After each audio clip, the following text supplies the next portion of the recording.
आपका पसंदीदा करते मैं हूं आपके साथ सना वारिस। खास बात उत्तर प्रदेश की सबसे पहले बड़ी खबरों पर नजर। यूपी में बड़ा हादसा, लखनऊ के ऑक्सीजन प्लांट में सिलेंडर रिफिलिंग के दौरान धमाका, 3 लोगों की मौत, 7 जख्मी।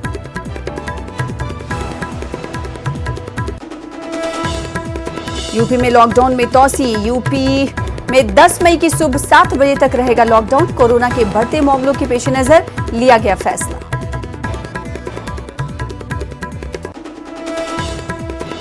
यूपी पंचायत इंतखाबात में समाजवादी पार्टी ने बीजेपी को दिया बड़ा झटका। समाजवादी पार्टी के 742 उम्मीदवार हुए कामयाब, बीजेपी 679 पर सिमटी।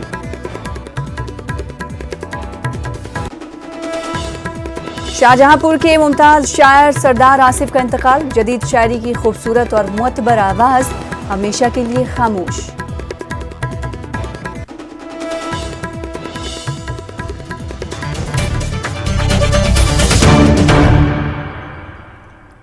यूपी में एक मरतबा फिर से लॉकडाउन की मुद्दत में तौसी कर दी गई है। पिछले दिनों योगी सरकार ने लॉकडाउन में 2 दिनों का इजाफा किया था, अब भी 2 दिनों के लिए ही इजाफा किया गया है, यानी जुमेरात और जुमा को लॉकडाउन और पाबंदियों का निफाज रहेगा। 11 मई की सुबह तक बंदिशें बदस्तूर कायम रहेंगी। उधर जब्त किए गए ऑक्सीजन सिलेंडर, रेमडेसिविर इंजेक्शन और दीगर दवाओं के हवाले से ADG law and order Prashant Kumar ने हिदायत जारी की है। प्रशांत कुमार ने अदालत से इजाजत मिलने के बाद जब्त दवाओं के इस्तेमाल की हिदायत दी है। उत्तर प्रदेश में बढ़ते कोरोना संक्रमण को देखते हुए पहले वीकली लॉकडाउन लाया गया और उसके बाद उस वीकली लॉकडाउन को बढ़ा दिया गया। 30 अप्रैल को लॉकडाउन जब शुरू हुआ उसके बाद से अब तक लगातार लॉकडाउन बढ़ाया जा रहा है। जिस तरह से कल मंगलवार को यानी कि 6 तारीख को लॉकडाउन खत्म होना था, लेकिन सरकार ने उसे बढ़ा दिया है और अब 10 मई यानी कि सोमवार सुबह 7 बजे तक लॉकडाउन को बढ़ा दिया गया है। आप देख सकते हैं जिस तरह से कानपुर की बाज़ारों में पूरी तरह से सन्नाटा है, सारी बाज़ारें बंद हैं। और अगर सड़क की बात की जाए यानी रोड की बात की जाए तो वहाँ पर जो वाहन निकलते थे वो ना के बराबर हैं। केवल आवश्यक वस्तुओं को इस्तेमाल करने या मेडिकल संबंधी सुविधाओं के लिए ही लोग निकल सकते हैं। आने जाने वाले लोगों से पूछताछ कर रही है पुलिस। और जिस तरह से लॉकडाउन बढ़ रहा है, कहीं ना कहीं लोगों को ये भी उम्मीद है कि इस लॉकडाउन को और बढ़ाया जा सकता है। कानपुर से संदीप सविता, न्यूज़ 18 उर्दू। इलाहाबाद के मुस्लिम अक्सरियती इलाकों में कोरोना से होने वाली अमवात की तादाद में अब कमी आ रही है। 10 दिनों पहले इलाहाबाद के 1 दर्जन से ज्यादा कब्रिस्तानों में रोजाना तकरीबन 50 जनाजों की तदफीन हो रही थी, लेकिन अब कब्रिस्तान आने वाले जनाजों में 60% तक की कमी वाक़ई हुई है। इलाहाबाद कब्रिस्तान इंतजामिया कमेटी ने गुज़िश्ता 10 दिनों के आदादुशुमार जारी करते हुए मुस्लिम इलाकों में होने वाली कोरोना से अमवात की तादाद में कमी आने की तस्दीक की है। कब्रिस्तान इंतजामिया कमेटी के सदर जावेद मोहम्मद का कहना है कि पिछले साल के मुकाबले इस साल कोरोना वबा की दूसरी लहर में घरों में लोगों की अमवात ज्यादा हो रही हैं। इनका कहना है कि शहर के अस्पतालों में जगह ना होने की वजह से इस बार घरों में कोरोना से लोग ज्यादा फौत हो रहे हैं। आप समझ लें कि इस शहर इलाहाबाद के अंदर 10-12 कब्रिस्तान है। सबसे बड़ा कब्रिस्तान इलाहाबाद शहर का ये काला डांडा करेली का है, जिसमें सबसे हाईएस्ट मट्टियां गई हैं 10-12 दिन लगातार 15-20 के रेशियो में आती रही। वो अब जाकर 5, 6, 7 के आंकड़े पर रुक गई हैं। अब आप ये समझ लें कि पिछले साल जो लोगों की मौतें होती थी तो वो मेडिकल कॉलेज में होती थी। इस तरह की वबा नहीं थी कि लोग घरों में मर रहे हों। तो मेडिकल कॉलेज से कोरोना की मिट्टी आती थी बाकायदा, उसमें डॉक्टर्स भी हुआ करते थे और पुलिस भी हुआ करती थी। तो वो उनके लिए अलग जगह बनाई गई थी, वहाँ दफन कर दिया जाता था। वो आंकड़ा बहुत कम था। इस साल जो मौतें हो रही हैं वो घरों से आ रही ज़्यादा मेडिकल कॉलेज के मुकाबले, क्योंकि मेडिकल कॉलेज में तो इलाज के लिए जगह ही नहीं है, न किसी प्राइवेट अस्पताल में जगह है। गाजियाबाद पुलिस ने अस्पतालों में इस्तेमाल शुदा दास्तानों को दोबारा फरोख्त करने वाले गिरोह का पर्दाफाश किया। पुलिस के मुताबिक गिरोह में शामिल अफराद अस्पतालों में इस्तेमाल किए गए दास्तानों को दोबारा धुलाई करते हैं और बाद में पैकिंग कर बाजारों में फरोख्त करते थे। ये घिनौना काम एक फैक्ट्री में अंजाम दिया जा रहा था। पुलिस फैक्ट्री से भारी मिकदार में इस्तेमाल शुदा दस्ताने बरामद किए गए हैं। पुलिस ने मौके से कई लोगों को गिरफ्तार किया और फैक्ट्री को सील कर दिया है।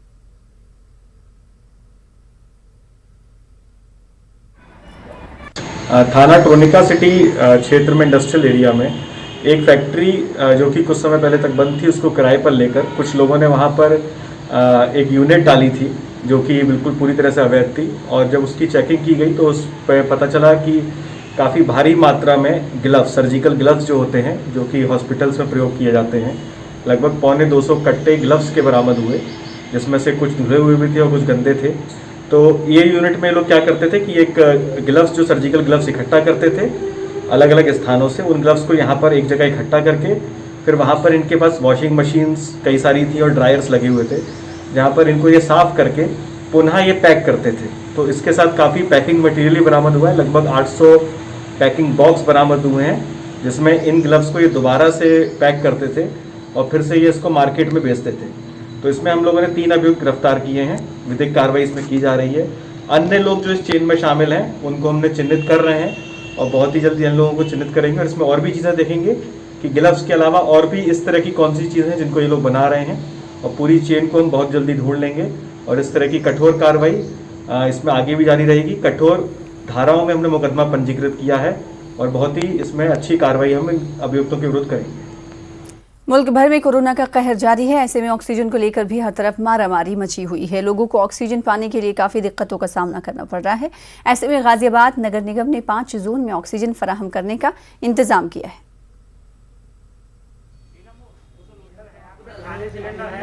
यहाँ पे ये पेपर पूछ रहे हैं, जो पेपर हमारे पास है कह रहे हैं पेपर जमा कर जाओ, सिलेंडर खाली दे जाओ, सिलेंडर मिल जाएगा। नहीं, पैसे की अभी ऐसी कोई बात नहीं। ये जिला प्रशासन और नगर निगम प्रशासन की तरफ से जो लोग ऑक्सीजन की आवश्यकता है और उनको ऑक्सीजन नहीं मिल रही है, नगर आयुक्त महोदय और जिला प्रशासन की ओर से एक पहल की गई है। ऐसे लोगों के लिए जो ऑक्सीजन समय पर अपने मरीज को नहीं दे पा रहे हैं, उन लोगों के लिए हम 10 बजे से 4 बजे के समय में वो खाली सिलेंडर लेके आएंगे और 36 से 48 घंटे में हम उनको भरा हुआ गैस का सिलेंडर देंगे। प्रक्रिया के लिए उसमें आप अपना एक सिलेंडर लेके आएंगे, आधार कार्ड लेके आएंगे और डॉक्टर ने जो उनको ऑक्सीजन देने के लिए प्रिस्क्रिप्शन लिखा है कि इनको ऑक्सीजन की आवश्यकता है, वो पर्ची लेके आएंगे। 200 से और 500 रुपये इसकी फ़ीस रखी गई है सिलेंडर की। वो जमा करने के बाद में एक पर्ची उनको दे दी जाएगी और जब हमारे पास में सिलेंडर आ जाएगा तो हम उनको इन्फॉर्मेशन कर देंगे कि आप अपना सिलेंडर ले जाएं। रामपुर में हुए पंचायत इंतखाबात में बीजेपी को सख्त हजीमत उठानी पड़ी। रामपुर में पंचायत इंतखाबात में 34 सीटों पर पोलिंग हुई थी, जिसमें 11 सीटों पर समाजवादी पार्टी को जीत हासिल हुई, जबकि बीजेपी को 7 सीटों पर इक्तफा करना पड़ा।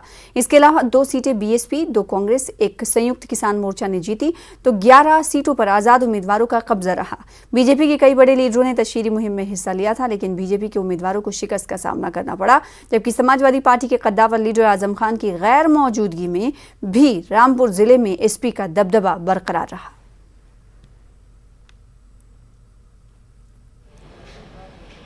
मेरी जनता ने मुझे तीसरी बार जिताया है और बहुत अच्छी जनता है। मेरे जैसे आदमी को जिताने का मतलब मेरे जैसे लोग ही हैं और बहुत मार्जिनल वोटों से जिताया है मुझे। ना मैं दारू पिलाता हूँ किसी को, ना नशा, ना चाय, ना पानी। यहाँ का रिकॉर्ड है मेरा और मैं धन्यवाद करता हूँ सारी जनता को। कौन सी पार्टी से? मैं सपा से हूँ, जो हमारी पार्टी है। मुझे वही पार्टी पसंद है जो धर्मनिरपेक्ष हो। जो देश का माहौल ख़राब करने वाली पार्टी है वो मुझे पसंद नहीं है। अगर प्यार है, जनता ने मुझे यहाँ से रामपुर से ले जाकर वहाँ पर जिताया। उनके हर विकास और सुरक्षा के लिए हर समय उनके साथ खड़ा हूँ। क्षेत्र में किस तरह का विकास कराएंगे? पूरा चहुमुखी विकास कराने का मेरा प्रयास रहेगा जी।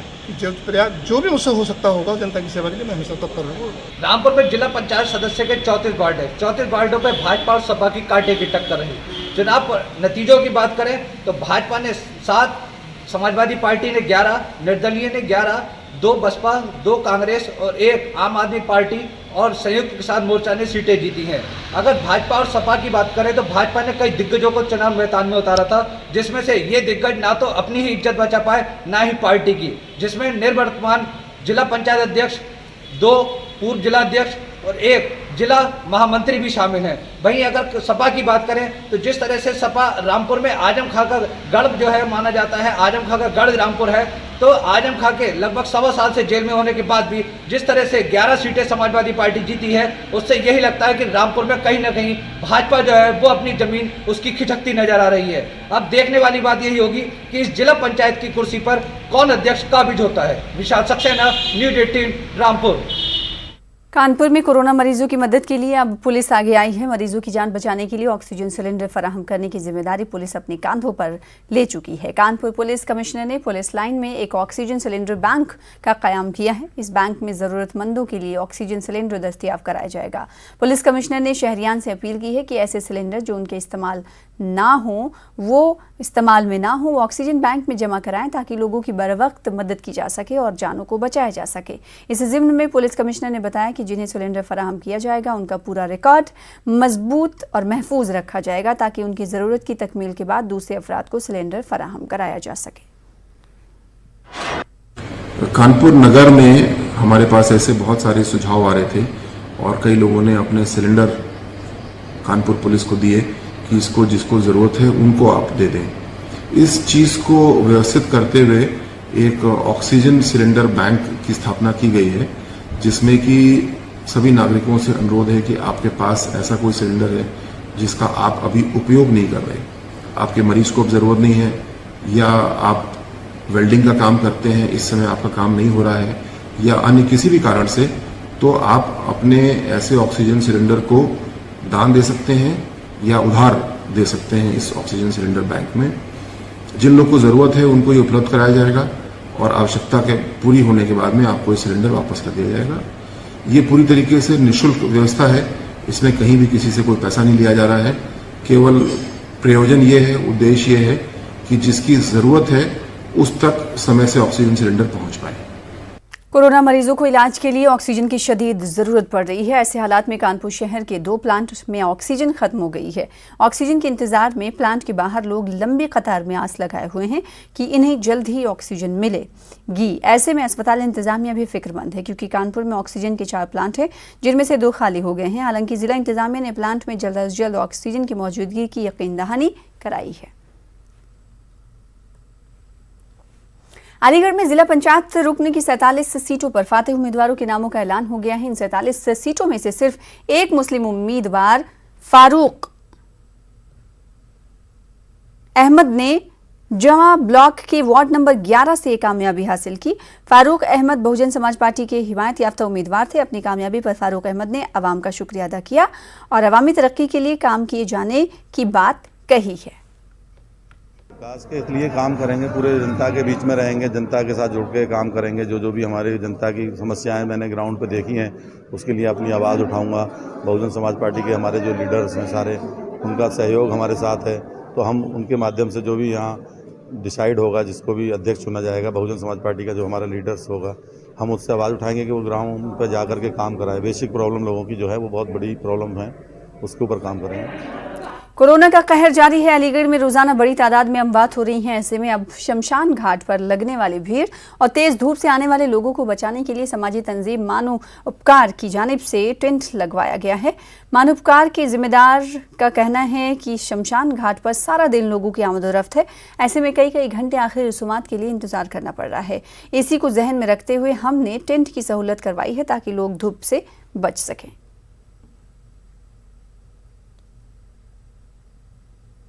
जो भी यहाँ पे कोविड के मरीज हैं या जैसे भी है, गर्मियों के में सहायता के लिए मतलब कि वो व्यक्ति रह सके उसमें, उसके लिए टेंट लगाया जा रहा है मानव उपकार संस्था द्वारा। इसीलिए मतलब कि उसकी व्यवस्था करी गई है, आदमी भटके नहीं और जल की भी व्यवस्था, उनको कहीं परेशानी ना हो। मुल्क में कोरोना जहां मुसलसल खतरनाक साबित होता जा रहा है, वहीं अलीगढ़ में महकमे सेहत की लापरवाही भी मुसलसल बढ़ती जा रही है। आलम यह है कि पहले 3 दिन तक एक बेटे को मां की इलाज के लिए चक्कर कटवाया, वहीं अब एक नया मामला सामने आया जहां 10 दिन बाद एक बेटे को उसके बाप की इलाज दी गई। अलीगढ़ के दीनदयाल अस्पताल में हो रही इस तरह की लापरवाही पर चीफ मेडिकल अफसर व दीगर अफसरान ने सख्त रुख अपनाया है और मुतल्लिका ऑफिसर को छुट्टी पर भेज दिया है।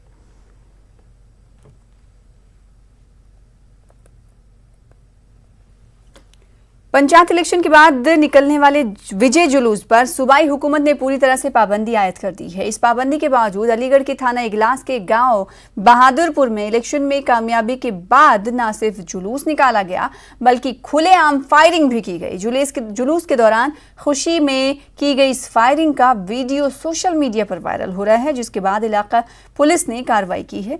इलाका सर्कल ऑफिसर मोहसिन खान ने बताया कि वीडियो पर एक्शन लेते हुए मुकदमा दर्ज कर लिया गया है और जो फातेह उम्मीदवार हैं उससे तफ्तीश जारी है।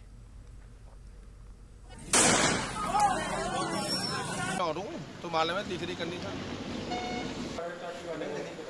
क्या कर रहा है तुमने, बोल क्या उसको?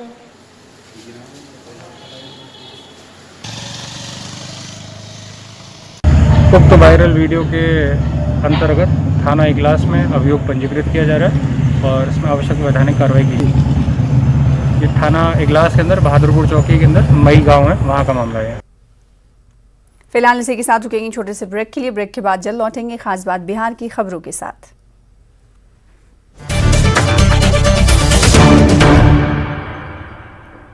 अटूट प्यार परोसे Fortune biryani classic basmati rice, खिला खिला सबसे लंबा अटूट दाना, नया Fortune biryani classic basmati rice. चलते हैं ताकि आप घर पर रह सके। 55 करोड़ दर्शकों के भरोसे का शुक्रिया। नेटवर्क 18 ग्रुप, भारत का सबसे बड़ा मीडिया नेटवर्क।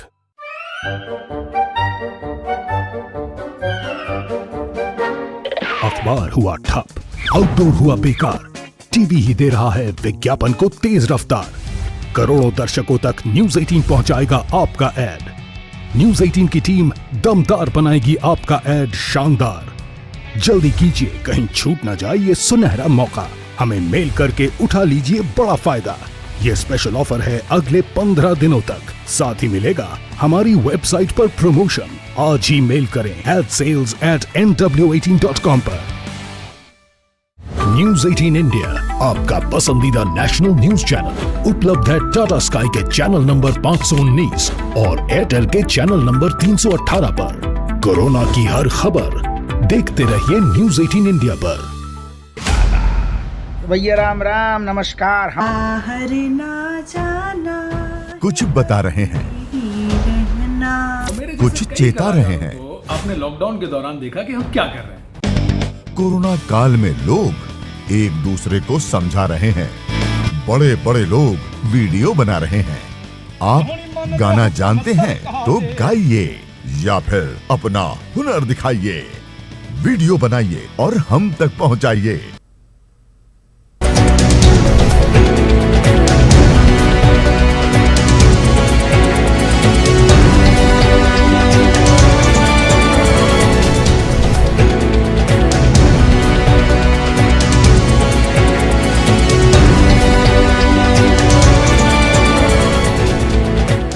हेडलाइंस के प्रायोजक पेट सफा आयुर्वेदिक चूर्ण।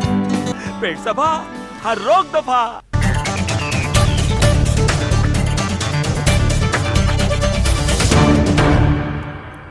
ब्रेक के बाद एक बार फिर से आपका इस्तकबाल करते हैं। अब नजर खास बात बिहार की बड़ी खबरों पर।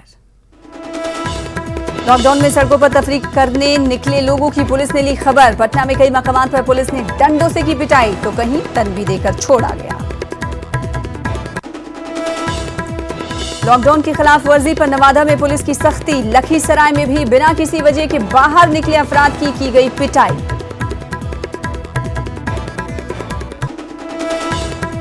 लॉकडाउन में खरीदी के लिए 4 घंटों की रियायत। पटना के मीठापुर सब्जी मंडी में खरीदारों का हुजूम, देखी गई लापरवाही। मुजफ्फरपुर नालंदा में भी लोग लापरवाह आए नजर। 11 बजे तक छूट देने के बाद पटना में और सख्त हुई पुलिस। बिना काम के घरों से निकले लोगों को लौटाया वापस। पटना में 50 जगहों पर बनाए गए चेक पोस्ट। पटना में कोरोना की जांच पर लॉकडाउन की पाबंदियों का असर। कोरोना टेस्ट के लिए आने वालों की भीड़ सेंटर से गायब। पाटलिपुत्र अशोका होटल सेंटर में सन्नाटा पसरा रहा। तो कोरोना पर काबू पाने के लिए बिहार में आज से 15 मई तक लॉकडाउन लगाया गया है। गाइडलाइन पर अमलावरी को लेकर इंतजामिया भी काफी मुस्तैद नजर आ रही है। बेवजह सड़कों पर घूमने वालों के साथ पुलिस सख्ती से पेश आ रही है। मजीद तफसीलात बता रहे हमारे नुमाइंदे।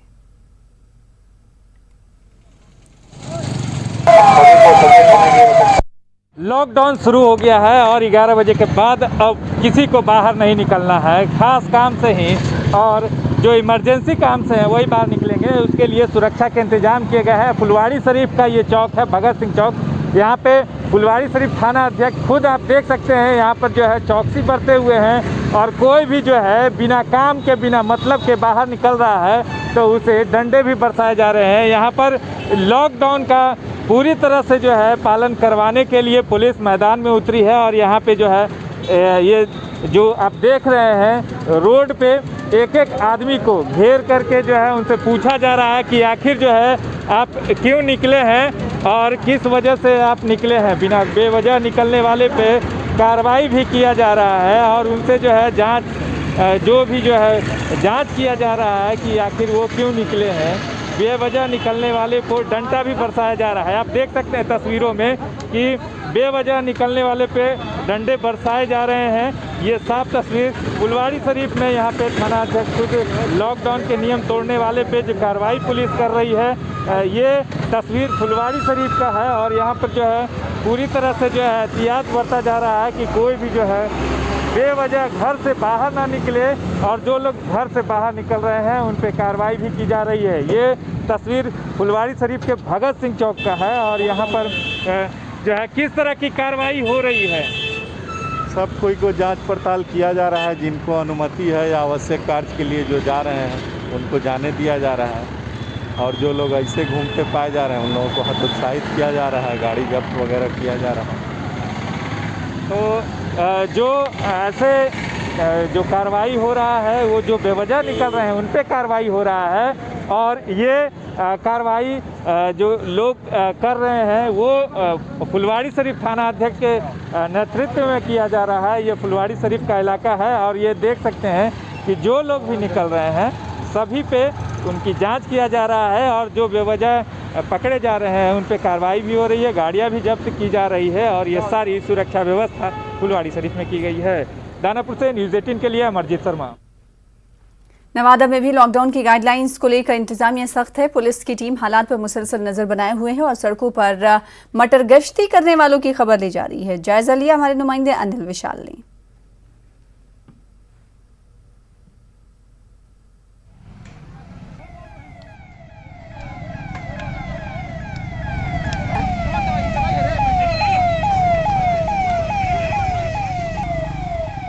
आज प्रशासन पूरी तरह से सड़कों पर मुस्तैद हो गई है और बेवजह घूमने वाले लोगों को सड़क पर दंडित कर रही है। हम आपको दृश्य में लगातार दिखाने की कोशिश कर रहे हैं कि किस तरह से जिला प्रशासन की लगातार कार्रवाई है। जो बढ़ते संक्रमण को लेकर जो लॉकडाउन लगाया गया है, कहीं न कहीं लोग इसकी जो कानून जो बनाया गया है, जो निर्देश जारी हुआ, उसका कहीं न कहीं लोग उल्लंघन कर रहे हैं। आप इस वक्त देख सकते हैं एक दुकान जो है अवैध तरीके से खोली गई है। हालांकि इन्हें आज खोलने का आदेश नहीं मिला है, बावजूद प्रशासन यहाँ पहुंचकर उस दुकान को सील करने का काम कर रही है। इस वक्त आप देख सकते हैं कि जो नियम का उल्लंघन कर रहे हैं और जो सड़क पर जो बेवजह लोग घूम रहे थे उनके ऊपर भी पुलिस की कार्रवाई हुई है। आप देख सकते हैं इस वक्त अधिकारी जो है उस दुकान को सील करने का प्रयास गया। हम अधिकारी से जानने का प्रयास करते हैं। सर, क्या कुछ कार्रवाई हुई है अभी इसके साथ बता दिया जाए। अभी एक पेंट की दुकान थी, अभी एक खुली हुई है। लॉकडाउन का उन्होंने उल्लंघन किया है, इनकी दुकान सील करने की कार्रवाई की जा रही है। और सर, सड़कों पे जो कार्रवाई हुई उसके ऊपर क्या करना चाहिए? सड़कों पे लोग अभी चूंकि फर्स्ट डे हैं तो लोग सड़कों पे चल रहे हैं, उनको एहतियात करवाया जा रहा है कि आप सड़क पर नहीं चलें, बिना जरूरी काम के आप सड़क पर नहीं आए। कोई मेडिकल सेवा हो, कोई इमरजेंसी सेवा हो, तभी आप रोड पर आएँ, अन्यथा रोड पर नहीं आए, अपने घरों पर आएँ। जी, हम आपको लगातार दृश्य दिखा रहे हैं कि किस तरह से अधिकारी यहाँ पे मुस्तैद हैं और जो दंडात्मक कार्रवाई है वो हम एक तरह से कह सकते हैं कि उनके तरफ से पूरी हो चुकी है। और जो लोग जो सड़कों पर जो लोग जो बेवजह घूम रहे हैं, हम आपको दृश्य दिखाए थे किस तरह से स्वाट की टीम ने शहर के अलग अलग हिस्सों में घूमकर लोगों को दंडित करने का काम किया है। कई लोग को तो छोड़ा गया, जो जेन्युइन कार्नर लेके घूम रहे थे उन्हें छोड़ा गया है, मगर जो बेवजह जो सड़क पर जो लोग घूम रहे थे उनके ऊपर पुलिस की तरफ से कार्रवाई की गई है। तो कुल मिलाकर हम कह सकते हैं कि नवादा में जो लोग जो बेपरवाह होकर जो खुलेआम जो घूम रहे थे, बिना कारण के घूम रहे थे और जो दुकान जो अवैध तरीके से आज खोल रहे थे, उनके तरफ से प्रशासन की कड़ी कार्रवाई हुई है और आगे भी इस प्रकार की कार्रवाई जारी रहेगी। तो लोगों से एक अपील है कि बेवजह घरों से ना निकले और ज़रूरत होने पर ही घर से बाहर निकले, क्योंकि प्रशासन पूरी तरह से मुस्तैद है। जिस कार्य को लेकर जो ये लॉकडाउन बुलाई गई है तभी वो सफल हो पाएगा, अन्यथा कोरोना का संक्रमण इसी तरह बढ़ते रहेगा। अनिल विशाल, न्यूज़ 18 नवादा। लखीसराय में लोग लॉकडाउन पर अमल के लिए लोगों को अमलावरी के लिए पुलिस सख्त नजर आ रही है और बिना काम के घरों से बाहर घूम रहे लोगों की पुलिस ने खूब खबर ली और कोरोना के सिलसिले को तोड़ने के लिए लॉकडाउन पर अमल करने की लोगों से अपील की। इस दौरान बड़ी तादाद में गाड़ियां जब्त की गई और जुर्माना भी आयद किया गया।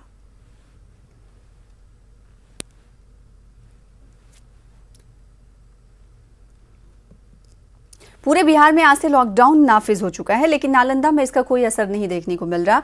यहाँ आज भी लोग आम दिनों की तरह आ जा रहे हैं। सड़कों और बाजार में गाड़ियों की आमदोरफ्त जारी है। आप तस्वीरें कुछ देर बाद टीवी स्क्रीन पर देखेंगे। लोगों की भीड़ भी जमा हो रही है, लेकिन इंतजामिया का कोई ओहदेदार किसी को रोकने टोकने वाला नहीं है। एक दो जगहों पर पुलिस तैनात तो दिखी, लेकिन बस नाम के लिए।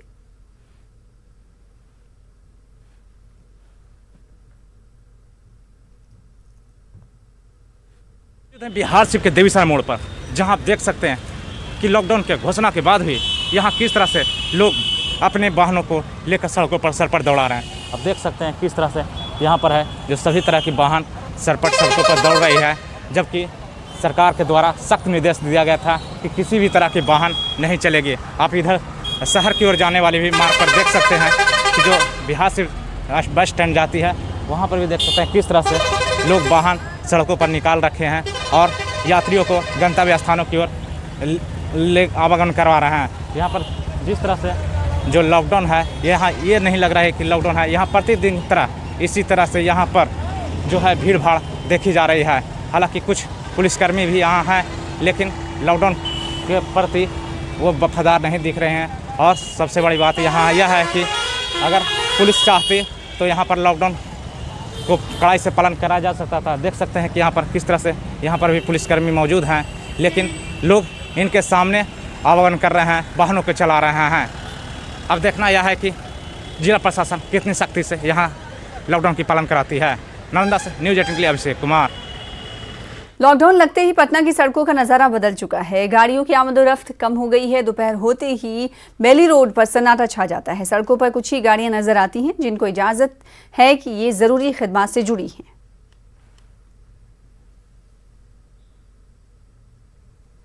कोरोना के खिलाफ लड़ाई में पटना पुलिस भी आवाम की मददगार बनी हुई है। पटना के पत्रकार नगर थाने में एक खातून अपने छोटे बच्चे को लेकर थाने पहुंची थी, जिसके शौहर ने कोरोना के दौर में उसका साथ छोड़ दिया था।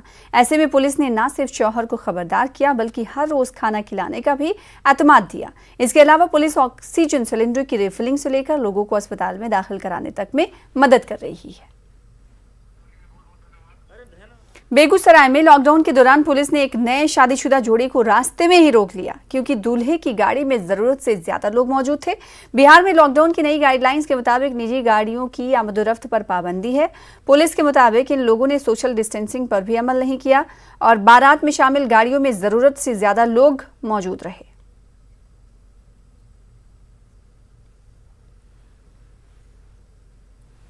फिलहाल इसी के साथ इस बुलेटिन में इतना ही। मजीद ताज़ा खबरों के लिए आप लॉग इन कर सकते हैं हमारी वेबसाइट। मुझे दीजिए इजाजत। देखते रहिए न्यूज़ 18 उर्दू।